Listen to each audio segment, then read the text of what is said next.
Hello मेरे प्यारे बच्चों, कैसे हो आप लोग। आशा करता हूं कि मां शारदे की कृपा से आप सभी स्वस्थ और मस्त होंगे। चलिए मेरे प्यारे बच्चों, हम लोग डिस्कस कर रहे थे बायोटेक्नोलॉजी 1।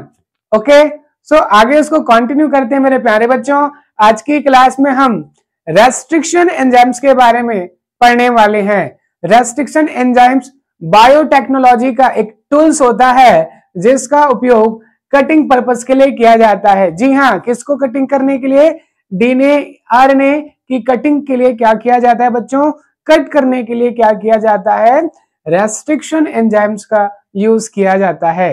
इतनी बात क्लियर है बच्चों, होनी चाहिए। चलिए without wasting of time class को स्टार्ट करते हैं। बट उससे पहले आप लोग अगर चैनल में नए होंगे सो प्लीज लाइक कर दीजिए, सब्सक्राइब भी कर दीजिए एंड बेल आइकन को प्रेस भी कर दीजिए। चलिए स्टार्ट करते हैं। ओके बच्चों, देखिए हमारा क्या चल रहा था बेटा?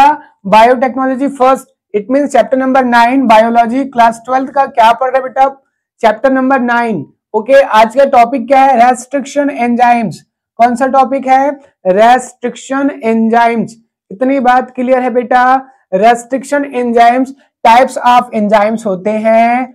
ओके बच्चों, जो किसमें पाया जाता है? बैक्टीरियल बॉडी में। ये बैक्टीरिया की बॉडी है। Okay, is it clear now? इसमें क्या होता है? जेनेटिक मटेरियल होता है। ओके, इतनी बात क्लियर है बच्चों?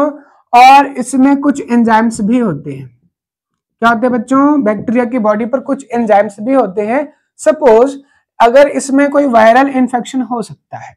ओके, अगर इसमें क्या है? This is the virus. Okay, अगर इस वायरस का क्या है? इन्फेक्शन हो रहा है किसके अंदर? बैक्टीरियल बॉडी के अंदर। ओके, बैक्टीरिया की बॉडी में ऐसे कुछ एंजाइम्स होते हैं जो क्या कर सकते हैं? ठीक है, आपका वायरस का जो क्या होता है जेनेटिक मटेरियल है उसको ये क्या कर सकता है? कट कर सकता है। क्या कर सकता है? कट कर सकता है। ओके, ऐसे देखिएगा, मैं फिर से बता रहा हूं, आपने क्या क्या वायरस का इन्फेक्शन किसमें करवाया? बैक्टीरिया की बॉडी में। ओके ना, देखिए बैक्टीरिया की जो क्या वायरस का क्या होता है? जेनेटिक मटेरियल इंसर्ट हो गया किसकी बॉडी पर? बैक्टीरिया की बॉडी पर। ओके, तो बैक्टीरियल सेल के अंदर क्या होता है? कुछ स्पेशल टाइप के एंजाइम्स होते हैं जिसके पास एबिलिटी है कि वो क्या कर सकता है? वायरल जो जेनेटिक मटेरियल्स है, आरएनए है, उसको वो क्या कर सकता है? कट लगा सकता है, उसको तोड़ सकता है, तार तार कर सकता है। ओके, इतनी बात क्लियर है बच्चों? होनी चाहिए। तो इस एंजाइम्स का काम क्या है? जेनेटिक मटेरियल को कट करना हो गया। इतनी बात क्लियर है? तो ये तो बहुत अच्छा टूल्स हो सकता है बायोटेक का। ओके, उन्होंने देखा, जब साइंटिस्टों ने देखा कि वायरस का डीएनए कट हो सकता है, तो ये तो बहुत अच्छा एंजाइम्स है, इसका उपयोग हम लोग क्या कर सकते हैं? एज ए रिसर्च पर्पस कर सकते हैं। ओके, किसकी कटिंग के लिए बेटा? जेनेटिक मटेरियल की कटिंग के लिए। आपको अब क्लियर हो गया होगा, ठीक है, कि बैक्टीरिया की बॉडी के अंदर कुछ ऐसे एंजाइम्स होते हैं जो जेनेटिक मटेरियल को कट कर सकता है। ओके, और इसी को कहते हैं बेटा रेस्ट्रिक्शन एंजाइम्स। क्या बोलते हैं बेटा? Restriction enzyme. इसे मॉलिक्यूलर सीजर के नाम से, ठीक है, जेनेटिक कैंची के नाम से जाना जाता है। इतनी बात क्लियर है बच्चों? याद रखेंगे, मॉलिक्यूलर सीजर बोलते हैं इसको, जेनेटिक कैंची कहते हैं, और ये एग्जाम्स में आ चुका है। ओके, चलिए आगे डिस्कस करते हैं बेटा। ठीक है, रेस्ट्रिक्शन एंजाइम्स क्या है? ठीक है, रेस्ट्रिक्शन एंजाइम्स का इंट्रोडक्शन लिखना चाहेंगे तो आप लिख सकते हैं restriction enzymes types of enzymes हैं। ओके, क्या है? टाइप्स ऑफ एंजाइम्स है जिसका इस्तेमाल जेनेटिक मटेरियल को कट करने के लिए किया जाता है। इसे मॉलिक्यूलर सीजर के नाम से भी जाना जाता है। ओके मेरे प्यारे बच्चों? ओके सर, ठीक है, इंट्रोडक्शन तो हमको समझ में आ गया, अब हिस्ट्री भी बता दीजिए। तो हिस्ट्री में लिखेंगे बच्चों, ठीक है, हैमिल्टन स्मिथ। ओके, साइंटिस्ट का नाम क्या है? हैमिल्टन स्मिथ ने सबसे पहले रेस्ट्रिक्शन एंजाइम्स की डिस्कवरी किया था। किस पर? बैक्टीरियल बॉडी के अंदर। इतनी बात क्लियर है बच्चों?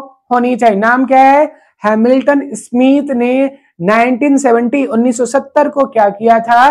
ठीक है, इसकी स्टडी किया था। किसकी स्टडी किया था बच्चों? ठीक है, आपने किसका स्टडी किया था? तो याद रखेंगे, रेस्ट्रिक्शन एंजाइम्स की क्या किया था बच्चों? डिस्कवरी किया था। किसने? हैमिल्टन स्मिथ ने। ओके, नाउ टाइप्स कितने होते हैं, रेस्ट्रिक्शन एंजाइम्स कितने टाइप्स के हो सकते हैं, इतनी बात क्लियर है। तो अगर मैं टाइप्स की बात करूं तो देखेंगे बच्चों, देखेंगे क्या है, रेस्ट्रिक्शन एंजाइम्स जो होते हैं बच्चों ये 2 टाइप्स का होता है। कितने टाइप्स का होता है बच्चों, 2 टाइप्स का। एक होता है एक्सोन्यूक्लियस रेस्ट्रिक्शन एंजाइम्स, ओके, और एक होता है बच्चों एंडो, ठीक है, एंडो, इतनी बात क्लियर, न्यूक्लियस रेस्ट्रिक्शन एंजाइम्स, इतनी बात क्लियर है बच्चों, होनी चाहिए बच्चों, ठीक है। एक है एक्सो न्यूक्लियस रेस्ट्रिक्शन एंजाइम्स और एक है क्या, एंडो न्यूक्लियस रेस्ट्रिक्शन एंजाइम्स। फिर से बता रहा हूं, रेस्ट्रिक्शन एंजाइम्स के कितने टाइप, 2 टाइप्स, कितने टाइप्स, 2 टाइप्स। एक क्या है एक्सो न्यूक्लियस रेस्ट्रिक्शन एंजाइम्स और एक होता है एंडो न्यूक्लियस रेस्ट्रिक्शन एंजाइम्स। इतनी बात क्लियर है बच्चों, होनी चाहिए। सपोज क्या है, एक स्ट्रक्चर है, ठीक है, डीएनए का कोई पार्ट है, ओके, अब डीएनए का ये सीक्वेंस है, ओके, क्लियर है कि नहीं है, सीक्वेंस क्या है, जी जी ए टी सी सी, तो इसका जो अपोजिट सीक्वेंस ये हो जाएगा सी सी, ठीक है, ए टी ए जी जी। इतनी बात तो क्लियर हो गई होगी। तो याद रखेंगे अगर क्या है किसी डीएनए के आउटसाइड, ठीक है, आउटसाइड का मतलब बाहरी छोर पर, दिख रहा है ये 2 बाहरी छोर हैं, अगर आउटसाइड कटिंग कर रहे हैं, ठीक है, बिल्कुल क्या एंड पॉइंट पर कटिंग कर रहे हैं, किसकी, डीएनए के सेगमेंट का एंड पॉइंट पर कटिंग हो रहा है, तब ऐसे एंजाइम्स को क्या कहते हैं बच्चों, ठीक है, एक्सो न्यूक्लियस रेस्ट्रिक्शन एंजाइम्स कहते हैं। इतनी बात क्लियर है बेटा, होनी चाहिए, ओके। नाउ अगर क्या है, कॉर्नर को कट नहीं करे, इन पॉइंट को कट नहीं करे, और कहां पर कट कर रहा है, उसके अंदर, इनसाइड, अगर अंदर साइड पर कटिंग हो रहा है तब उसको क्या कहते हैं मेरे प्यारे बच्चों, एंडो न्यूक्लियस रेस्ट्रिक्शन एंजाइम्स। इतनी बात क्लियर है कि नहीं है, होनी चाहिए, ओके, क्लियर। देखेंगे एंडो न्यूक्लियस रेस्ट्रिक्शन एंजाइम्स का काम क्या है, वो अंदर को किसी पॉइंट पर कट करता है, इतनी बात क्लियर है। याद रखिएगा रेस्ट्रिक्शन एंजाइम्स जाकर तुरंत कट नहीं करता है, सबसे पहले क्या होता है, सर्चिंग की जाती है, कहां पास, रिकॉग्नाइजेशन साइट पर, ओके। रेस्ट्रिक्शन एंजाइम्स कहीं भी जाकर कट तो नहीं कर सकता ना, क्योंकि उसके पास क्या होते हैं, कुछ रिसेप्टर्स होते हैं, तो वो क्या करता है, सबसे पहले उस साइट को क्या करता है, सर्च करता है, जहां पर जाकर उसको बाइंड करना है। इतनी बात क्लियर है, डायरेक्ट जाकर कट नहीं करता, सबसे पहले बाइंड करता है, रिकॉग्नाइज करता है कौन सी प्लेस पर बाइंड होना है, तो फिर उस प्लेस पर बाइंड होगा। बाइंड होने के बाद में डिसाइड करता है, उसकी टाइप्स डिसाइड करता है कि वो वही पास कट करेगा, थोड़ी दूर पर जाकर कट करेगा, या बहुत दूर जाकर क्या होगा, कट होगा। ये डिसाइड होता है टाइप्स ऑफ रेस्ट्रिक्शन एंजाइम्स पर। इतनी बात क्लियर है। तो याद रखेंगे एंडो न्यूक्लियस रेस्ट्रिक्शन एंजाइम्स कितने टाइप के होते हैं बेटा, 3 टाइप के होते हैं। टाइप 1, ठीक है, याद रखेंगे कौन कौन से बेटा, type 1 and type 2 restriction enzymes, और एक होता है टाइप 3 रेस्ट्रिक्शन एंजाइम्स। इतनी बात क्लियर है बेटा, होनी चाहिए, ओके। सो देखेंगे सबसे पहले है ना, ठीक है, सबसे पहले है टाइप 1 रेस्ट्रिक्शन एंजाइम्स। इतनी बात क्लियर है। सपोज अगर ये डीएनए का सीक्वेंस है, सो this is the DNA, okay. अब ये डीएनए का सीक्वेंस है, ओके। तो सबसे पहले क्या होगा, रेस्ट्रिक्शन एंजाइम्स किसी पर्टिकुलर बाइंड पर, जहां पर उसको बाइंड करना है, उस प्लेस पर वो आकर बाइंड करेगा। सपोज इस पॉइंट पर क्या है, वो आकर बाइंड कर चुका है, ओके, क्लियर है कि नहीं है। लेकिन क्या है, अगर इस पॉइंट पर आया है तो कोई गारंटी नहीं है कि वो इसी पॉइंट को कट करेगा, ओके। सपोज अगर क्या है, सपोज ये रिकॉग्नाइजेशन साइट है ना, रिकॉग्नाइज कर चुका है, यहीं पर बाइंड करना है उसको। अगर क्या है, रेस्ट्रिक्शन एंजाइम्स रिकॉग्नाइज कर चुका है, लेकिन अगर यहां पर कट नहीं कर रहा है, वो इसके अलोंग, ठीक है, 1000 बेस पेयर के डिस्टेंस लेता है, कितनी, ठीक है, यहां से अब देखो, ठीक है, 1000 बेस पेयर की दूरी पर जाकर कहीं दूसरे जगह पर कट कर रहा है, बाइंड हुआ कहीं पास और कट लगाया किसी दूसरे जगह पर। इतनी बात क्लियर है, कितनी दूसरी, 100 या फिर उससे ज्यादा 1000 बेस पेयर की डिस्टेंस को क्या किया है, दूरी पर कट लगा रहा है, तब इसको बोला जाता है मेरे प्यारे बच्चों, तब इसको क्या बोला जाता है, टाइप 1 रेस्ट्रिक्शन एंजाइम्स। इतनी बात क्लियर है बेटा, होनी चाहिए। ओके, इतनी बात क्लियर है। कितनी दूरी पर भाई, ठीक है, याद रखेंगे 100 to 1000 बेस पेयर अलोंग, ठीक है, की दूरी पर क्या करता है, कट लगा, मतलब कट लगाता है। रिकॉग्नाइज किया कहीं प्लेस पर और कट लगाया किसी दूसरे प्लेस बहुत दूर। इतनी बात क्लियर है। इसका आपका क्या होगा, इको आर वन एक रेस्ट्रिक्शन एंजाइम्स है जिसको आप लोग क्या करते हैं, यूज करते हैं एज अ टाइप 1। इतनी बात क्लियर है बेटा, होनी चाहिए। ओके, सेकेंड टाइप्स की restriction enzymes. Okay, so now देखेंगे टाइप 2 रेस्ट्रिक्शन एंजाइम्स। इतनी बात क्लियर है बच्चों, होनी चाहिए बेटा। ओके, सो देखेंगे टाइप 2 रेस्ट्रिक्शन एंजाइम्स होता है, वो क्या करता है, जहां पास रिकॉग्नाइज किया है, ओके, उसी के अलोंग कितनी दूरी पर, लगभग क्या है 5 से 10 क्या होता है बेस पेयर के बीच में। ओके बच्चों, कितनी, 5 से 10 बेस पेयर के बीच पर क्या करता है, अगर कट लगा रहा है तब उसको बोलते हैं मेरे प्यारे बच्चों, ठीक है, बहुत ही पास में, नाइबरिंग, ठीक है, अगर क्या है थोड़ी सी दूर पर, जहां से रिकॉग्नाइज किया उसी से थोड़े से दूर पर अगर क्या कर रहा है, कट लगा रहा है, ठीक है, तब उसको क्या कहते हैं मेरे प्यारे बच्चों, तब उसको क्या कहते हैं, याद रखना बेस पेयर कितनी, ठीक है, आपके कितना 5 से 10 बेस पेयर के बीच में, ठीक है, कट लगाता है, तब उसको क्या कहते हैं बेटा, टाइप 2 रेस्ट्रिक्शन एंजाइम्स। इतनी बात क्लियर है बेटा, होनी चाहिए। ओके, सबसे कम दूरी पर क्या करता है, कट लगाता है, कौन, टाइप 2 रेस्ट्रिक्शन एंजाइम्स। बहुत ही पास में, देखो यहाँ पर अगर रिकॉग्नाइज किया तो यहाँ पर कट लगा सकता है, बहुत पास में कट लगाता है। इतनी बात क्लियर। तो सबसे ज्यादा फेमस जो क्या होता है बच्चों, ठीक है, रेस्ट्रिक्शन एंजाइम्स होता है, वो टाइप 2 रेस्ट्रिक्शन एंजाइम्स सबसे ज्यादा उपयोगी और फेमस रेस्ट्रिक्शन एंजाइम्स है। ज्यादातर एक्सपेरिमेंट के दौरान टाइप 2 रेस्ट्रिक्शन एंजाइम्स को ही क्या किया जाता है, यूज किया जाता है।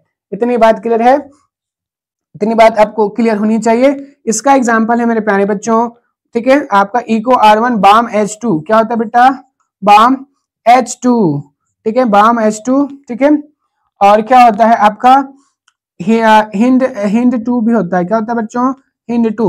ये दोनों एंजाइम्स कितना है, ठीक है, बाम H2 एंड आपका क्या होता है H2 एंड क्या होता है आपका hind 3, hind 2 and balm H2 क्या होता है, दोनों के दोनों कहां पास यूज होता है बेटा, as a type 2 restriction enzymes use होता है।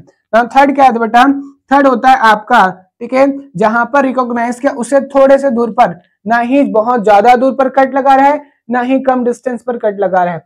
याद रखेंगे ये दोनों का कॉम्बिनेशन होता है, दोनों का मिडिल पार्ट पर रहता है, टाइप 1 और टाइप 2 के बीच वाला होता है कौन, टाइप 3। इतनी बात क्लियर है। ये क्या कर सकता है, आपके 20 से 25 बेस पेयर के डिस्टेंस पर, 20 से अप्रोक्सीमेटली 20 से 25 बेस पेयर के डिस्टेंस पर क्या करता है, रिकॉग्नाइजेशन साइड से क्या करता है, कट लगाता है। इतनी बात समझ में आ गया बेटा। और इसका एग्जांपल है हिंड 3, क्या है, हिंड 3। इतनी बात क्लियर है बेटा, होनी चाहिए। Bam Eco R1 Bam H2 and Hind 3, याद रखेंगे, 3 आपको याद रखना पड़ेगा, eco R1 Bam H2 and Hind 3। ये 3 रेस्ट्रिक्शन एंजाइम्स है जो सबसे ज्यादा क्या है, फेमस है, ठीक है, लेकिन इसमें सबसे ज्यादा फेमस कौन है, ठीक है, आपका टाइप 2 रेस्ट्रिक्शन एंजाइम्स। इतनी बात क्लियर है बेटा। सो आगे चलते हैं हम। ओके, ना उसके बाद है बेटा, देखिएगा क्या है आपका नोमेनक्लेचर, क्या है नोमेनक्लेचर। इतनी बात क्लियर है। किसी भी रेस्ट्रिक्शन एंजाइम्स का नामकरण कैसे किया जाता है, इसको भी डिस्कस कर लेते हैं। तो देखिएगा किसी भी रेस्ट्रिक्शन एंजाइम्स का नामकरण कैसे करते हैं, इसको थोड़ा सा अंडरस्टैंड कर लेते हैं मेरे प्यारे बच्चों। ओके, सो देखिएगा, सबसे पहले आप लोग देखेंगे, हम एक नाम लिखते हैं, एक रेस्ट्रिक्शन एंजाइम्स का नाम लिखते हैं। Okay, so this is the Eco R1, क्या नाम है इसका नाम, इको R1। Okay, clear. सो देखेंगे इको R1 जो आपका है, ये आपको यहां से E दिख रहा होगा, और ये को है, और ये R है, R1 है। ओके, सो 3 लेटर से क्या होता है, कंपोज हो रहा है। ओके, कौन, ठीक है, restriction enzymes. The first letter E किसको रिप्रेजेंट करता है, जीनस नेम को, एस्चेरिचिया को, किसको, ये बैक्टीरिया का नाम है ना, ठीक है, और मैं पहले बता दिया हूं कि बैक्टीरिया की बॉडी पर आइसोलेट किया गया था। तो ई को क्या है, ई का मतलब है एस्चेरिचिया, क्या नाम है, एस्चेरिचिया, इस्चीरिचिया, ये बैक्टीरिया का जीनस है। ओके, अब को क्या है, कोलाई है, क्या है, कोलाई, ठीक है, ये जीनस और ये उसके स्पीसीज, इतनी बात क्लियर है, ये जीनस ये उसकी स्पीसीज, क्लियर है। और आर क्या है, R1 क्या है, इसका नंबर ऑफ स्ट्रैंड है, क्या बेटा, नंबर ऑफ स्ट्रैंड, जिससे इसको आइसोलेट किया जाता है, इतनी बात क्लियर है। तो याद रखेंगे, एक है जीनस, एक का नाम क्या है जीनस, और एक है स्पीसीज, इतनी बात क्लियर है। और ये क्या है, स्ट्रैंड नंबर, क्या है, स्ट्रैंड नंबर, स्ट्रैंड नंबर होता है बच्चों, इतनी बात क्लियर है। तो फर्स्ट है जीनस, दूसरा है स्पीसीज एंड थर्ड है स्ट्रैंड नंबर। तो ये 3 नंबर से क्या होता है, किसी का नाम कंपोज होता है, जैसे कि इक्वारमन, इस्चीरिचिया कोलाई, ठीक है, R1 क्या स्ट्रैंड नंबर है। देखें सेकंड देखते हैं, आपका क्या है, hind through, hind three, hind three, इतनी बात क्लियर है, इतनी बात समझ में आनी चाहिए बच्चों। सो ये क्या है आपका, H क्या है, ठीक है, आपका जीनस को रिप्रेजेंट करता है, IND क्या है, इसको रिप्रेजेंट करता है आपका स्पीसीज को, और यहाँ पर क्या है 3 स्ट्रैंड नंबर को रिप्रेजेंट कर रहा है, इतनी बात क्लियर है बच्चों। सो इसी तरह से क्या होते हैं, नामकरण किया जाता है किसका, रेस्ट्रिक्शन एंजाइम्स का। ओके बच्चों, सो चलिए आगे डिस्कस करते हैं इसकी कटिंग पैटर्न कितने टाइप्स के होते हैं, किसकी भाई, किसकी, तो याद रखेंगे रेस्ट्रिक्शन एंजाइम्स का। रेस्ट्रिक्शन एंजाइम्स का काम क्या बेटा, कट लगाना, किसको, जेनेटिक मटेरियल को, इतनी बात क्लियर है। तो इसके कटिंग भी 2 टाइप्स के होते हैं बच्चों, कितने टाइप्स के होते हैं, 2 टाइप की कटिंग पैटर्न्स होते हैं। एक होता है बेटा, फर्स्ट होता है ब्लंट इंड, क्या होता है, ब्लंट इंड, इतनी बात क्लियर है, ब्लंट इंड। और एक होता है स्टिकी इंड, क्या होता है, स्टिकी इंड, स्टिकी इंड, इतनी बात क्लियर है, इतनी बात आपको क्लियर होनी चाहिए। ब्लंट इंड में क्या है, जैसे कि एक मैं आपको एक स्ट्रक्चर के थ्रू बताता हूं, ठीक है, ये डीएनए का क्या सीक्वेंस है। ओके, अब इसमें क्या है बेटा, सीधा सीधा ऐसे कट कर दिया, तो ये कैसे कट हो जाएगा, ऐसा हो जाएगा ना, ठीक है, ये इस तरफ से, ये इस टाइप का, और उसके बाद में ये ऐसा कुछ कट हो जाएगा, इतनी बात क्लियर। हमारे पास total number of base pair कितने हैं, 5 हैं, इतनी बात क्लियर है बेटा। तो इस टाइप की कटिंग हो सकता है, मतलब अगर सीधा सीधा कट कर रहा है, ठीक है, तो उसको कहते हैं ब्लंट इंड, इतनी बात क्लियर है। और स्टिकी इंड में ऐसा बिल्कुल कटिंग नहीं होता है, स्टिकी इंड में दूसरा टाइप का कटिंग होता है, कैसे होता है, तो इस टाइप का, मतलब ये क्या होगा, ऐसे कट होगा, ऐसे, ठीक है, इस टाइप का कटिंग होता है। तो ये क्या होगा, ऐसा हो जाएगा, क्लियर है, ये इस टाइप का क्या हो जाएगा, कटिंग हो जाएगा, ये देखिए किस टाइप का, इस टाइप का, क्लियर है, हाँ ठीक है, ये इस टाइप का कटिंग हो जाएगा बच्चों, क्लियर है। अगर इस टाइप का कटिंग हो रहा है तो इसको स्टिक करने में क्या हेल्प मिलता है ना, ये इजिली स्टिक हो सकता है, लेकिन ये इजिली स्टिक नहीं हो सकता। तो 2 टाइप्स की क्या होते हैं, कटिंग होते हैं मेरे प्यारे बच्चों, किसके अंदर, ठीक है, रेस्ट्रिक्शन एंजाइम्स के अंदर, एक होता है ब्लंट इंड और एक होता है स्टिकी इंड। ब्लंट इंड में डायरेक्ट सीधा सीधा कट कर दिया जाता है, और स्टिकी इंड में क्या होता है, ताकि स्टिक हो पाए इस टाइप का कट किया जाता है। लेकिन ये कटिंग सिर्फ और सिर्फ किसमें होता है बेटा, पैलिंड्रोमिक सीक्वेंस में होता है, किसमें होता है, पैलिंड्रोमिक सीक्वेंस में होता है, पैलिंड्रोमिक सीक्वेंस, इतनी बात क्लियर है। अब ये क्वेश्चन आ गया है मेरे प्यारे बच्चों, ठीक है, पैलिंड्रोमिक सीक्वेंस के अंदर ही क्या होता है, इस टाइप का कटिंग होता है, इतनी बात आपको पता होनी चाहिए बेटा, क्लियर, कौन सा सीक्वेंस में, ठीक है, पैलिंड्रोमिक सीक्वेंस के अंदर ही क्या होगा, इस टाइप की कटिंग होता है। अब ये पैलिंड्रोमिक सीक्वेंस क्या होता है बच्चों, ये बहुत ही अच्छा कॉन्सेप्ट है, ये पेपर में आया हुआ भी है, तो आपको ये समझना, देखिएगा, ओके, मैं क्या बोल रहा हूं अच्छे से समझना। अगर कोई ऐसा लेटर है, मैं ऐसे लिख देता हूं, नयन, नयन लिखा है ना, या अब इसमें देखेंगे आप लोग नयन लिखेंगे तो क्या होगा, मैं पीछे साइड से भी पढ़ूंगा तब भी नयन आएगा, ओके, ना या ना, ना या ना, दोनों साइड से सेम पढ़ाया जा रहा है ना, है कि नहीं, है नहीं चाहिए, ठीक है, बात क्लियर है, इतनी बात क्लियर है। अब एक और बेटा माडम, क्या है, माडम, क्लियर है, इतनी बात क्लियर है कि नहीं बेटा, होनी चाहिए। अब देखो अगर मैं माडम लिखा हूं तो इसमें क्या होगा, ठीक है, आपको अगर इधर से भी पढ़ूंगा तब भी मॉडर्न पढ़ाया जाएगा, इधर से भी पढ़ूंगा तब भी मॉडर्न पढ़ाया जाएगा। इतनी बात क्लियर है कि नहीं है? तो अगर ऐसे सीक्वेंस जिसको चाहे आगे से पढ़ो या पीछे से पढ़ो, दोनों साइड से क्या है मतलब सेम निकलते हैं, तो ऐसे सीक्वेंस को क्या बोलते हैं बेटा? पैलिंड्रोमिक सीक्वेंस कहते हैं। सपोज इसको देखते हैं, एक एग्जांपल्स लेते हैं, G A T C C, इसका अपोजिट सीक्वेंस क्या होगा? C C T A G G। इतनी बात क्लियर है बेटा? आनी चाहिए। ओके, सो इसमें क्या होगा? ये पैलिंड्रोमिक सीक्वेंस है। क्लियर है कि नहीं है? क्योंकि ये क्या है आपका जो क्या है, आपका जो पैटर्न्स है वो ऐसा है। क्लियर है कि इसमें आपका क्या हो सकता है? स्टिकी इन कटिंग हो सकता है। ओके, नाउ एक और है घातक। घातक हम लोग ऐसे लिखते हैं, ठीक है, ये हमारा घातक है।